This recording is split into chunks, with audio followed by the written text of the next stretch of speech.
خیبر پختونخوا کا بلدیاتی الیکشن خونی الیکشن بن گیا۔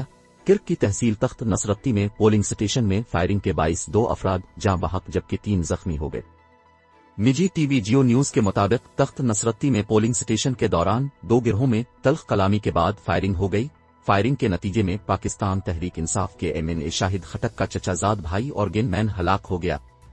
پولیس کے مطابق واقعے کے بعد پولنگ روک دی گئی جبکہ ملزمان فرار ہونے میں کامیاب ہو گئے۔ ادھر جمرود ملا گوری میں جنرل کونسلر کے 2 امیدواروں میں اور حامیوں میں لڑائی نے افراتفری پیدا کر دی۔ پولیس نے ہجوم کو منتشر کرنے کے لیے ہوائی فائرنگ کر دی جبکہ جمرود ملا گوری میں پولنگ کا عمل روک دیا گیا۔ دوسری جانب کسان کونسل کی نشستوں کے امیدوار کا انتخابی نشان غلط چھپنے پر 2 ویلیج کونسل گجر گڑی 2 اور بہرام خان پر الیکشن ملتوی کر دیا گیا۔ ڈسٹرکٹ ریٹرننگ افسر نے انتخابات ملتوی کرا دیے۔ گورنمنٹ ہائی اسکول متنی میں پولیس اہلکار کے ساتھ سیاسی کارکنوں کی تلخ کلامی ہوئی جس کے بعد چند منٹ کے لیے پولنگ کا عمل روکا گیا۔ بعد ازاں پولیس اہلکار کو وہاں سے ہٹا کر پولنگ کا عمل دوبارہ شروع کرایا گیا۔